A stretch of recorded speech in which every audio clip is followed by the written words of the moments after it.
ये मोदी जी की लोक कथाएं हैं या फेक कथाएं हैं। ऐसा लगा कि भगवान भोलेनाथ डायरेक्ट कैलाश पर्वत से लाइव है। और जैसे ही आप नौ दिया अपनी बालकनी में जलाएंगे, वैसे ही वेंटिलेटर्स जो है हॉस्पिटल्स में पहुंच जाएंगे। जो लोग सड़कों पे भटक रहे हैं वो अंतर ध्यान होकर अपने अपने घरों में प्रवेश कर जाएंगे। जहां जहां राशन की कमी है वहां वहां डिलीवर हो जाएगी। जिन जिन डॉक्टर्स के पास मेडिकल इक्विपमेंट्स, हैंड सैनिटाइजर्स नहीं है, जो भी हेलमेट और रेनकोट पहनकर इलाज कर रहे हैं, उन सब को बेसिक स्वास्थ्य की चीजें मुहैया हो जाएंगी। प्रधानमंत्री जी लघु कथाएं सुनाएं या श्लोक सुनाएं, भाषण दें और उनके आह्वान पर यदि लोग, हो सकता है अभी तो लॉकडाउन के काफी समय बाकी है, 15 तारीख तक वो 2 बार और संबोधित करें कि भाइयों और बहनों, प्रिय देशवासियों, यद्यपि मुझे 31% लोगों ने वोट दिया था, किंतु मैं 130 करोड़ भारतवासियों से आह्वान करता हूं कि जनता के हितों की अपनी अपनी बालकनी में उल्टा लटक जाएं। इससे जो है रक्त का संचार प्रॉपर होगा और रुधिर जो है धमनियों और कोशिकाओं में विधिवत जाएगा।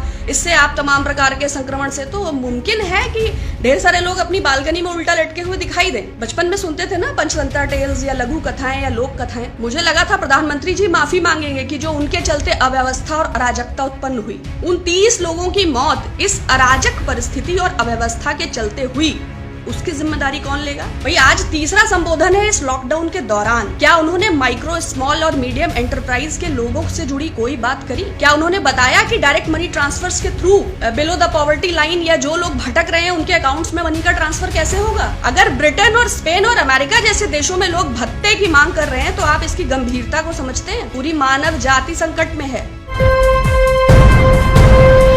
लाइव टीवी, सच सबसे आगे। मेरे प्यारे देशवासियों, समस्त 130 करोड़ भारतवासियों से आवाहन। माननीय प्रधानमंत्री जी की अपील आप सबने सुनी होगी। 9 तारीख को 9 दिए रात के 9 बजे अपनी बालकनी में प्रज्वलित करें। दिव्यता, अहंकार, आत्म साक्षात्कार, ऊर्जा पुंज, जनता जनार्दन, महाशक्ति, अंधकार पर प्रकाश, बीज। ऐसा लगा कि भगवान भोलेनाथ डायरेक्ट कैलाश पर्वत से लाइव हैं। और जैसे ही आप 9 दिया अपनी बालकनी में जलाएंगे, वैसे ही वेंटिलेटर्स जो है हॉस्पिटल्स में पहुंच जाएंगे। जो लोग सड़कों पे भटक रहे हैं वो अंतर ध्यान होकर अपने अपने घरों में प्रवेश कर जाएंगे। जहां जहां राशन की कमी है वहां वहां डिलीवर हो जाएगी। जिन जिन डॉक्टर्स के पास मेडिकल इक्विपमेंट्स, हैंड सैनिटाइजर्स नहीं है, जो भी हेलमेट और रेनकोट पहनकर इलाज कर रहे हैं, उन सब को बेसिक स्वास्थ्य की चीजें मुहैया हो जाएंगी। खैर, I really admire our prime minister so much. उनकी branding skills, management skills, sales and marketing skills का कोई जोड़ और कोई जवाब ही नहीं है। अगर वो एक, इस वक्त बुक्स होती है ना डायरेक्ट सेलिंग से जुड़ी हुई कि 101 तरीके अमीर बनने के नुस्खे, तो अगर वो तो भाई प्राइम मिनिस्टर हैं, अगर एक बुक पेंगुइन या किसी के साथ लॉन्च कर देते कि 130 करोड़ भारतवासियों को चूना लगाने के 101 नुस्खे, तो मुझे लगती है कि बेस्ट सेलर होती, ग्लोबल हिट होती। और फिर वो तो लंदन में भी ऑर्गेनाइज कर सकते थे। भाई Mehul Choksi is there, Nirav Modi is there, Vijay Mallya is there, Prasoon Joshi उसको लॉन्च कर सकते थे। भाई आज तीसरा संबोधन है इस लॉकडाउन के दौरान। क्या उन्होंने माइक्रो, स्मॉल और मीडियम एंटरप्राइज के लोगों से जुड़ी कोई बात करी? क्या उन्होंने बताया कि डायरेक्ट मनी ट्रांसफर्स के through below the poverty line या जो लोग भटक रहे हैं उनके अकाउंट्स में मनी का ट्रांसफर कैसे होगा? ईएमआईज का कैसे होगा? इस लॉकडाउन के दौरान लोग कैसे सरवाइव करेंगे? क्या उन्होंने कोई जिक्र किया? मैं अर्थव्यवस्था की बात नहीं करती, जीडीपी की बात नहीं करती, रोजगार की बात नहीं करती। ये जो ग्लोबल एक जो वैश्विक महामारी है, अगर ब्रिटेन और स्पेन और अमेरिका जैसे देशों में लोग भत्ते की मांग कर रहे हैं तो आप इसकी गंभीरता को समझते हैं? पूरी मानव जाति संकट में है, तो इसकी गंभीरता को समझिए। और स्पेन की राजकुमारी की डेथ हो गई, अगर प्रिंस चार्ल्स को हो गया ना, अगर इंग्लैंड के प्राइम मिनिस्टर इन्फेक्टेड हैं, तो इसकी गंभीरता को समझिए। तो प्रधानमंत्री जी लघु कथाएं सुनाएं या श्लोक सुनाएं, भाषण दें और उनके आह्वान पर यदि लोग, हो सकता है अभी तो लॉकडाउन के काफी समय बाकी है, 15 तारीख तक वो 2 बार और संबोधित करें कि भाइयों और बहनों, प्रिय देशवासियों, यद्यपि मुझे 31% लोगों ने वोट दिया था, किंतु मैं 130 करोड़ भारतवासियों से आह्वान करता हूं कि जनता के हितों की अपनी अपनी बालकनी में उल्टा लटक जाएं। इससे जो है रक्त का संचार प्रॉपर होगा और रुधिर जो है धमनियों और कोशिकाओं में विधिवत जाएगा। इससे आप तमाम प्रकार के संक्रमण से तो मुमकिन है कि ढेर सारे लोग अपनी बालकनी में उल्टा लटके हुए दिखाई दें। कल आपने बबीता फोगट का ट्वीट देखा कि आपके देशों में चमगादड़ से फैल रहा हो, हमारे देश में तो आई कांट स्पीक इवन, वो एक इंटरनेशनल प्लेयर हैं, वो कंट्री को रिप्रेजेंट करती हैं, वो कितने लोगों के लिए प्रेरणा स्रोत हैं, और अपनी official blue tick verified time line पर एक स्पेसिफिक कम्युनिटी को टारगेट करते हुए उनका ट्वीट क्या संदेश देता है। और बबीता फोगाट को छोड़िए, वो हरियाणा में अगर उनको थोड़ी सी भी बुद्धि है तो उनको चाहिए कि जो उनके डॉक्टर्स रेनकोट और हेलमेट पहन के इलाज कर रहे हैं, वहां हैंड सैनिटाइजर्स बांटे हैं तो खट्टर साहब का फोटो लगा हुआ है, तो बबीता फोगाट जी ही वहां कुछ सैनिटाइजर्स डिस्ट्रीब्यूट कर दें। सिर्फ ये टाइमलाइन पे कमेंट करने से तो नहीं होता है। और उनको छोड़िए, जब अभी जनता कर्फ्यू का आह्वान हुआ तो महानायक अमिताभ बच्चन ने क्या ट्वीट किया कि भाई उत्तरा भाद्रपद नक्षत्र में चंद्रमा रेवती नक्षत्र में एंटर कर रहा है, कि अगर पड़ोस के पंडित जी से भी पूछ लेते तो पता होता कि ये पूरी तरह फर्जी है। चंद्रमा उस दिन रेवती नक्षत्र में एंटर कर रहा था। उसके बाद हालांकि उन्होंने वो ट्वीट डिलीट कर दिया, लेकिन नहीं, आप थालियां फोड़िए, आप आलोचना का कोई विषय नहीं है, but at least we should be genuine. बचपन में सुनते थे ना पंचतंत्र टेल्स या लघु कथाएं या लोक कथाएं, तो ये मोदी जी की लोक कथाएं हैं या फेक कथाएं हैं। एटलीस्ट हमें एक कॉन्स्टिट्यूशनल कंट्री, एक डेमोक्रेटिक सेटअप में होने के नाते क्वेश्चन करने का तो अधिकार है ना। आप इसको बिल्कुल आलोचना ग्रहण न करें। ये हो सकता है कि मेरा विकार हो, लेकिन ये मात्र व्यंग है, क्योंकि मैं सहमत नहीं हूं। क्वेश्चन तबलीगी जमात का बहुत था। देखिए, मैं किसी भी अविवेकपूर्ण फैसले का समर्थन नहीं करती। मेरी नजर में जाकिर नायक हो या राजीव दीक्षित, अगर एक्सट्रीमिस्ट हैं तो वो गुमराह करने वाले इंस्टीट्यूशंस हैं। अगर वो ऐसे लोगों को एक्सपोनेंशियली ग्रो कर रहे हैं जो रिलीजन और पॉलिटिक्स के बीच का डिफरेंस नहीं समझते हैं, तो ऐसे अविवेकी लोगों को मैं कहीं से भी समर्थित नहीं करती। पूरा सहयोग करना चाहिए, शासन का, प्रशासन का, स्वास्थ्य कर्मियों का पूरा सहयोग। मुझे लगा था प्रधानमंत्री जी माफी मांगेंगे कि जो उनके चलते अव्यवस्था और अराजकता उत्पन्न हुई। कल शाम को उन्होंने संबोधित किया, वीडियो कॉन्फ्रेंसेस के थ्रू चीफ मिनिस्टर से बात किया, तो क्यों नहीं जनता कर्फ्यू के आह्वान के पहले उन्होंने मुख्यमंत्रियों से इस बात को साझा किया? क्यों उन्होंने ऐसे लॉकडाउन का आह्वान कर दिया जो बगैर मुख्यमंत्रियों से कोई विचार विमर्श किए लागू किया गया? कोई दिल्ली में फंसा है, कोई NH24 पे फंसा है, कोई राजस्थान का है, कोई तेलंगाना का है, कोई तमिलनाडु का है। 29 लोगों की मौत इस अराजक परिस्थिति और अव्यवस्था के चलते हुई, उसकी जिम्मेदारी कौन लेगा? अपने इस लाइव रिकॉर्डिंग भाषण में प्रधानमंत्री जी को 29 लोगों के लिए खेद तो व्यक्त करना चाहिए था।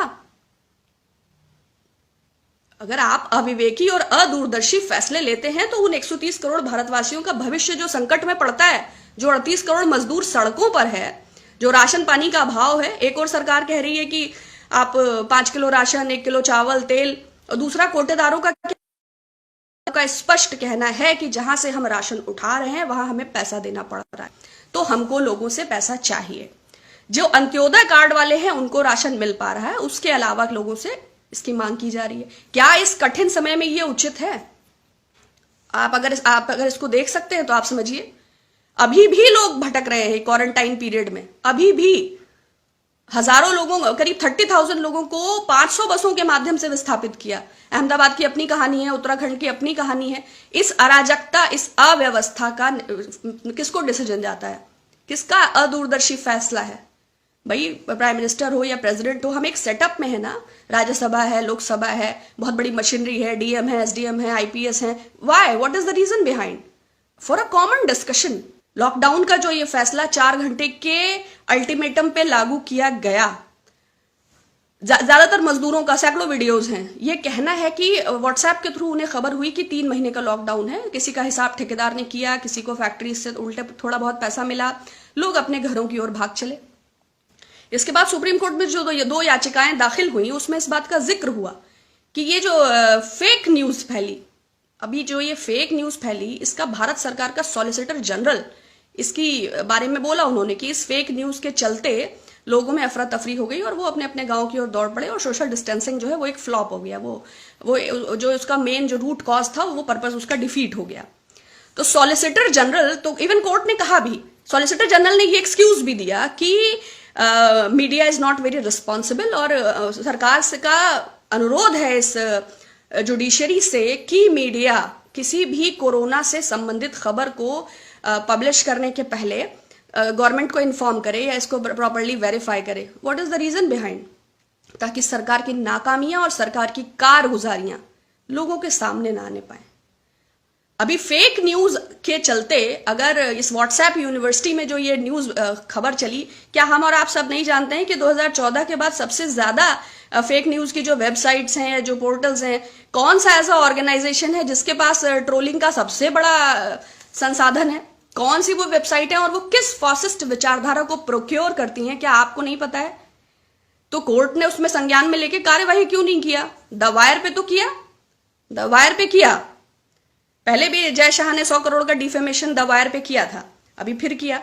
तो सुदर्शन न्यूज पे क्यों नहीं किया? वो तो काल्पनिक कथाएं दिखाते हैं। तमाम चैनल हैं जो बगदादी से गद्दाफी से आगे बढ़ते ही नहीं है। और मैं तो कहूंगी कि एएनआई को क्यों नहीं रिपोर्ट किया? तो जो आपको लेके चले, जो आपकी फर्जी खबरों का लगातार प्रसारण करे, वो सारा जायज है, वो सारा वैलिड है। भाई गवर्नमेंट को आइडेंटिफाई करना चाहिए कि जिस फेक न्यूज के चलते, जिस व्हाट्सएप यूनिवर्सिटी, कहां से वो सोर्स हुई, कैसे वो पब्लिश हुई, कैसे इतना नहीं, बट उस पर कोई बात नहीं करना है।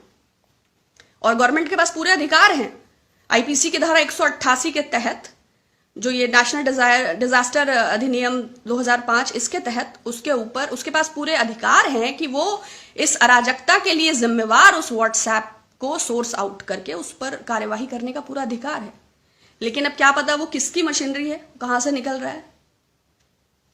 तो बबीता फोगट का ट्वीट हो या अमिताभ बच्चन साहब का ट्वीट हो, सबको ताली बजाना है, सबको थाली बजाना है। कोई फिल्म से जुड़ी हस्तियां हैं, कोई, लेकिन मानवीयता का ध्यान रखें। अभी भी जो चीजें चल रही हैं, मैं आप सबको भी अनुरोध करूंगी, अपने आसपास क्वारंटाइन का विधिवत फॉलो करें, लॉकडाउन का विधिवत फॉलो करें, सोशल डिस्टेंसिंग का पूरा ध्यान रखें, हैंड्स को सैनिटाइज करें, बार बार हाथ और चेहरे पर, नोज पर अपने हाथों को ना लगाएं।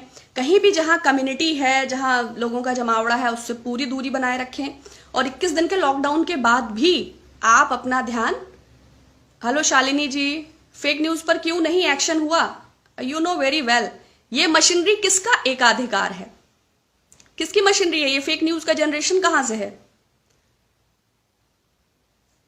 आरएसएस की विचारधारा को मैं अभी कुछ नहीं कहूंगी, क्योंकि बहुत तमाम संघ विचारकों से मेरी डिबेट्स में मुलाकात होती थी, तो वो बताते हैं कि संघ एक साहित्यिक, सामाजिक और सांस्कृतिक संगठन है। संघ ने कभी राजनीति नहीं की, वो वॉलंटियर है। अब ये बात विरोधाभासी है कि संघ ने कभी राजनीति नहीं की, लेकिन देश के सर्वोच्च प्रमुख पदों पर, वो चाहे प्रधानमंत्री हो, चाहे वो राष्ट्रपति हो, चाहे वो उपराष्ट्रपति हो, चाहे वो तमाम सारे मुख्यमंत्री हो, संघ की विचारधारा के लोग ही हैं। हाँ, हेलो, नमस्कार नरेंद्र जी, हेलो जीशान जी, हेलो उत्कर्ष जी, हेलो खालिद साहब। UP government to implement and stabilize solutions regarding ongoing crisis. Kindly talk about the creating pressure. देखिए, रामलला को स्थापित करने के लिए से संबंधित लॉकडाउन पीरियड के दौरान जो योगी जी ने खुद आचार संहिता था, तब भी वो हनुमान लला के दर्शन करके उन्होंने, तो नियमों को फॉलो करना और नियमों को तोड़ना, उत्तर प्रदेश ये वही है जहां अपने मुकदमे खुद माफ किए जाते हैं। ये वही उत्तर प्रदेश है जहां मुन्ना बजरंगी और सुनील राठी का गैंगवार हुआ था। लेकिन ये वक्त नहीं है। दुनिया के हालात को देखते हुए मैंने कहा ना, अगर ऐसे विकसित देश भत्ते की मांग कर रहे हैं, अमेरिका में बेरोजगारी 2 गुना हो गई है, और हमारे देश का रोजगार तो आपको पता ही है। यद्यपि कोरोना है, मगर आप भूल नहीं सकते ना शिक्षा मित्रों को, ना निदेशकों को, ना बीएड धारकों को, ना टीईटी भर्ती को आप भूल नहीं सकते ना आशा बहुओं को, ना रसोइयों को आप भूल नहीं सकते ना, जो स्वास्थ्य कर्मियों की भर्ती हो, जो तमाम इधर पर्चे आउट हुए। तो व्यवस्था वही है। Hello Pinku ji, hello Amit Bhardwaj ji, hello Sunil ji. Fake news are spread by bhakts and BJP IT cell and who will take action, it's understood. देखिए, भक्ति करनी है, कोई बुराई नहीं है, ईश्वर की करिए, जो परम सत्ता है, जो सर्वशक्तिमान है। किंतु आप किसी को कलयुग का अवतार समझ लें कि वही अखंड कोटि ब्रह्मांड नायक है, तो मैं ऐसी भक्ति को गलत समझती हूँ। आदमी को देखना चाहिए कि अपने विवेक का इस्तेमाल करना चाहिए, कोई भी हो। Hello Sachin ji, hello Aditya ji, hello Rahul रतन जी। हम डेली जो है ईश्वर के सम्मुख दीप प्रज्वलित करते हैं। किसी व्यक्ति विशेष को मैं अपने जीवन में इतनी महत्ता नहीं देती कि जो उसके बिना विवेक के मैं कोई फैसला करूं। हेलो यश शर्मा जी। मैंने कहा ना, मैं प्रतिदिन ईश्वर के सम्मुख दीप जलाती हूं, प्रातःकाल में भी और गोधूली की बेला में भी, और मेरा सारा समर्पण ईश्वर के प्रति है। किसी व्यक्ति को मैं ईश्वर की संज्ञा दूं और उसे इतना महान बता दूं कि मैं खुद के विवेक पर मुझे संशय उत्पन्न हो, तो ऐसी उसका मैं पालन नहीं करती। Thank you Rahul ji, thank you so much. Hello Waris ji, दीप जलाने से क्या होगा? मैंने अभी बताया ना, वेंटिलेटर पहुंच जाएंगे, सैनिटाइजर्स मिल जाएंगे। जो 5 किलो के आटे के पैकेट हैं जिसमें नरेंद्र मोदी जी का फोटो है, उसमें आटा स्वतः 15 किलो हो जाएगा। जितने माइक्रो स्केल मीडियम एंटरप्राइजेस हैं उन सबका जो तलवार लटकी है वो सही हो जाएगी, सबकी ईएमआई पे हो जाएगी, सबके रेंट्स माफ हो जाएंगे, जीडीपी बूस्ट कर जाएगी। लाइव टीवी, सच सबसे आगे।